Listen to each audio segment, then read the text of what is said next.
Hello, everyone. Welcome to another episode of Westmoreland Bulldogs, a podcast. I'm Callahan Marshall, here with Dr. Jessica Maine, who is the principal at our primary elementary school. First of all, Mrs. Maine, Dr. Maine, I should say. I want to congratulate you on getting your doctorate. Thank you. I'm really excited about it and relieved to be finished. I know, a lot of work, but you've earned it. We love you here. So what I actually want to talk about, though, is kindergarten. There are going to be some changes to start the school year, and we've had a couple information sessions so parents know exactly what to expect for their child.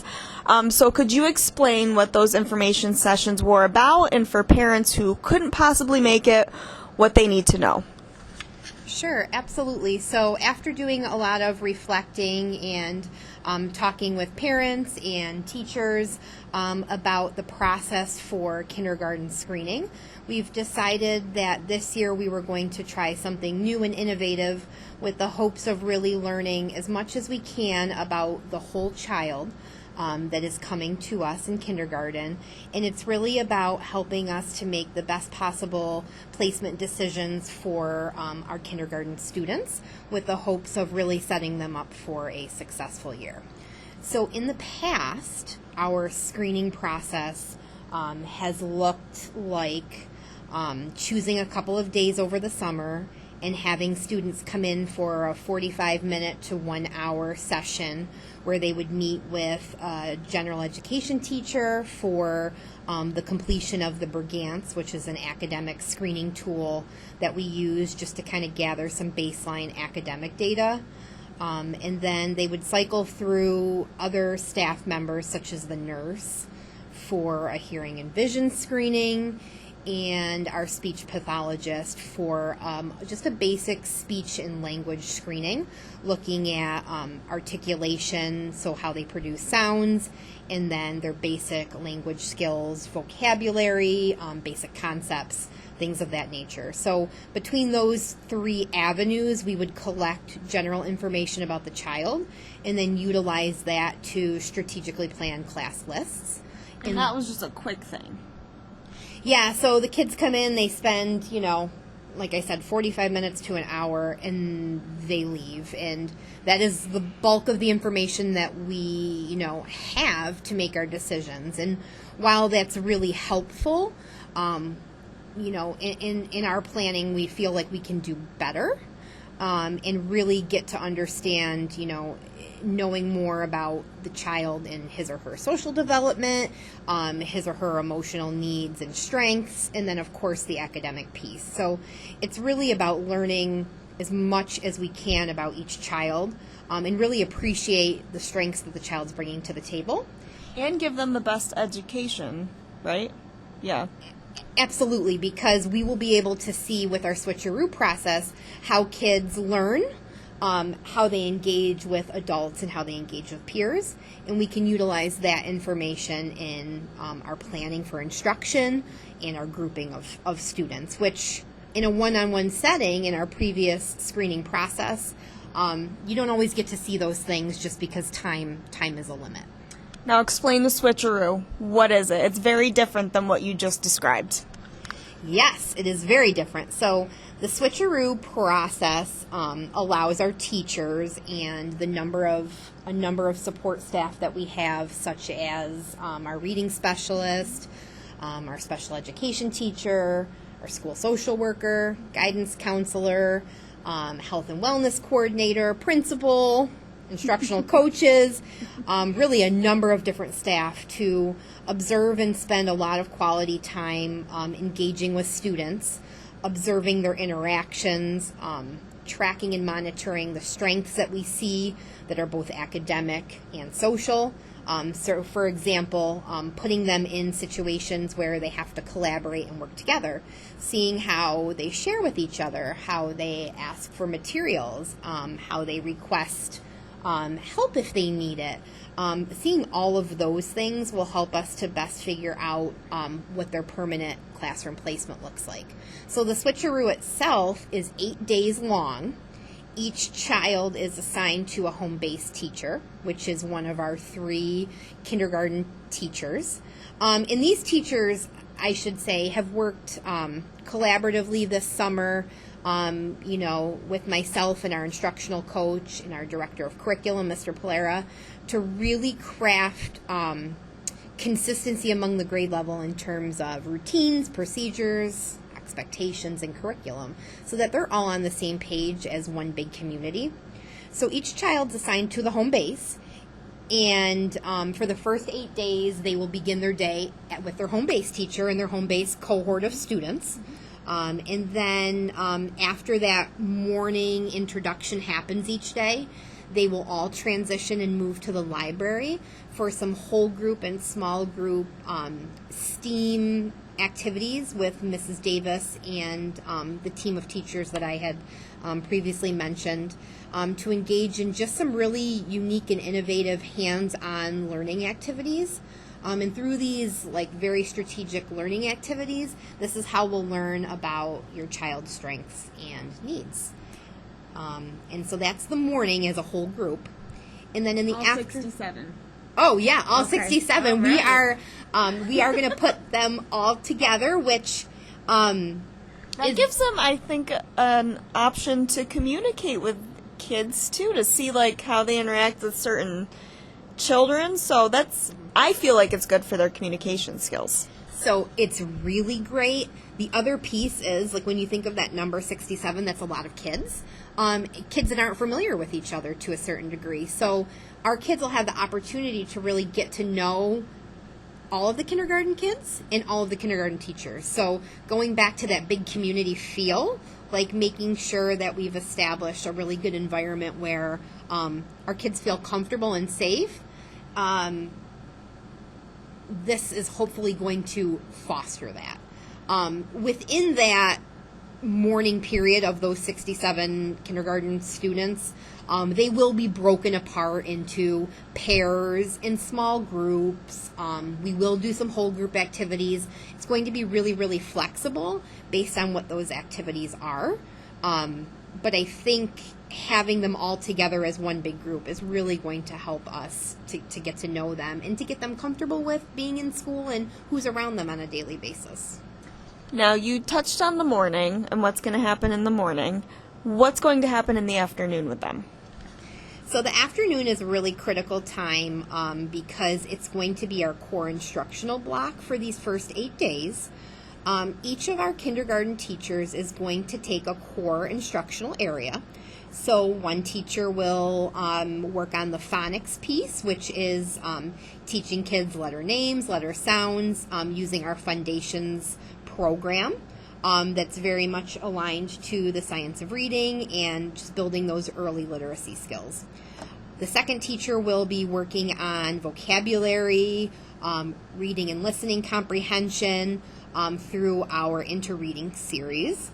And our third teacher will be our math specialist for the first 8 days, working on introductory math skills. And each of those teachers will rotate through the 3 classrooms. So children will be in their home base. The teachers will rotate and get to know each of the kids from an academic standpoint and collect some data while they're there. What are some of the things that they're seeing between the groups, between individual students, and keeping a log of that information so that, again, we can really get an understanding of what your child brings to the table and the skills and strategies that we really need to focus on as we move forward throughout the remainder of the other 172 school days that we have in front of us. Okay, so say all those 8 days are done. We've done that whole process that you just explained. What happens next? So this is probably the most important part. During the whole 8-day process, teachers are going to be meeting daily to review children based on the data that we collect from the switcheroo. But on that very last, second to last day, which I believe is September 12th, we're going to sit down collectively with the 3 kindergarten teachers, myself, and all of the support staff that have worked with the children over the last 8 days, and use that information to develop our class lists. So this isn't totally different than how we normally build our class lists, because we look at data and information that we have from students and try to balance out academic strengths, academic needs, social needs, emotional needs, so that the class can be as seamless and well organized as possible. We'll do the same thing here, but this time we'll really be able to understand the children as individuals rather than just looking at the one score from kindergarten screening. Yeah, I think giving them more time is going to help place them in the correct classroom that they should be in, which ultimately will help with learning and communication and just comfortability, I think. Yeah, I think some of our kids are going to really connect with one or two or even three of the kindergarten teachers, but looking for somebody that's really a good fit from a relationship standpoint. Throughout this whole process, I think, and I really didn't talk about this a lot, but the importance of that relationship between the child and the teacher. Really getting to know the child, what they like, what they dislike, what makes them tick, I think will be helpful, because we're going to have teachers just jumping at the chance to work with such and such a child because they've really gotten to know them over the last 8 days and see that potential for a great year. So that relationship piece is going to flourish with this process. But also they're getting to know through the 8 days different students, different teachers, just different people. So say a problem came up just when they were in their permanent classroom, they've already been placed there. Say a problem came up and, they didn't know where to go or who to ask. They're going to feel more comfortable because they do already know some of these teachers and they do already know some of these kids. So I think that helps with the communication piece and the comfortability piece, putting them in all together throughout those 8 days and working with the different teachers. They're going to know who these people are. So if there is a problem that arises, they feel good to go to that person and maybe ask for help or something to that effect. I think so, and I think that's a good point you brought up, and it was a concern that parents had raised in our parent information sessions. Who do we go to if we have a question? If we have a concern or a question, how do we get in touch with the team, and what does that look like? And I think those are all very valid questions, and I just want to reiterate that for those first 8 days, the child's home-based teacher would be the point of contact. But however, after those 8 days are over, you will have a team of teachers that care about your child, know your child, and are there and available to help. So I think this kind of builds that communication more globally for your child and for you as a parent. So I see it as a positive thing. And why is it important for them to be fitted with the right teacher? I know that might sound like a dumb question, but it is important for them to be with the perfect person throughout the entire year. So this process is going to help, I guess, narrow that down for them. Why is that so important to make sure their child is fitted with the right person? I think it's really, again, goes back to that relationship piece. So we ultimately want our students to come in and want to come to school every day and be happy to see the teacher that's in front of them. And to be comfortable with the idea of we are spending the next 180 days together, and that's a long time in the minds of a 5-year-old. And so having them be able to enter an environment that they're comfortable with and that they respect and care for, the teacher that's with them is important. And vice versa, for that teacher to be able to, walk into school on day 9 and know exactly where that child is academically, socially, and emotionally, and can build from that. I think that's really, really powerful. Yeah, and I think that's an important thing to touch on, too, is it also gives the teachers the ability to learn about the student and their needs throughout those 8 days. So then they know each student a little better than they did if they were to start the school year, not knowing them. So I think this 8-day thing, it's beneficial for everyone, really. We'll see how it works because this is our first year doing it. But yeah, it gives the teacher and the student the chance to get to know each other. So I think that's a very good thing, especially for a 5-year-old, like you said. And I think the important piece that you said, this is the first year for us, and I was very open with parents about that and just letting people know that we would love feedback on this. Our ultimate goal is to design programs and instruction that's going to meet the current child where they're at. And so to know from parents that, this was a successful endeavor, here's what our child learned, here's maybe where, something we would have liked to have seen to improve it for next year. We are absolutely open to feedback and partnership with our families as always. And so, I want that to continue throughout this process.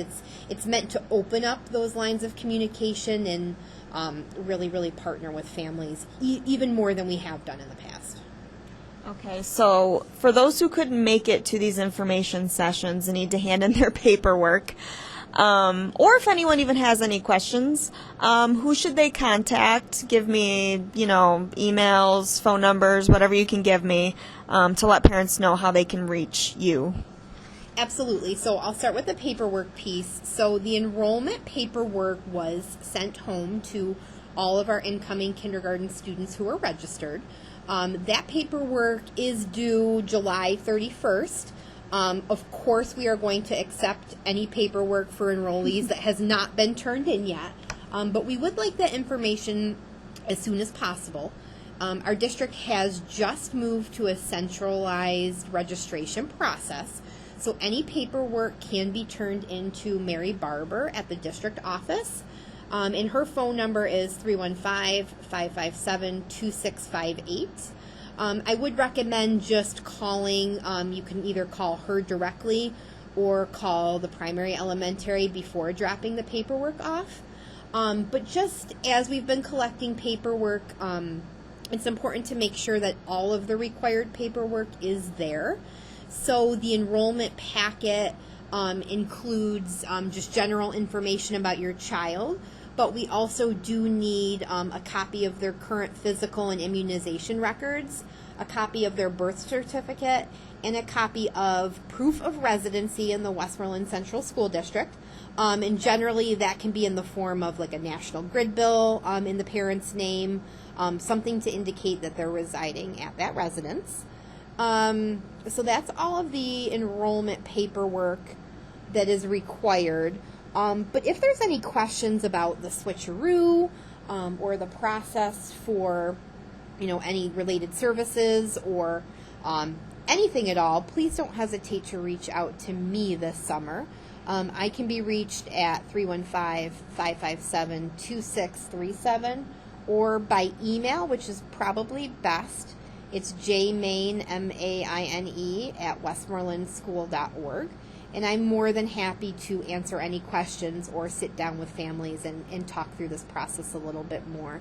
I know some of our parents, being that they've had other children in the district over the years, this is a big transition time for us. So I want people to feel comfortable and understand what we're doing and how this is really going to benefit our kindergarten students. All right. Well, thank you. I think that's all we need. So if you have any questions, just email or call Mrs. Maine and she can answer those for you. But I want to thank you for joining me today on this lovely podcast. Thank you for having me. I'm excited for my first podcast. I'm sure we'll have many more podcasts with you. All right. Thank you.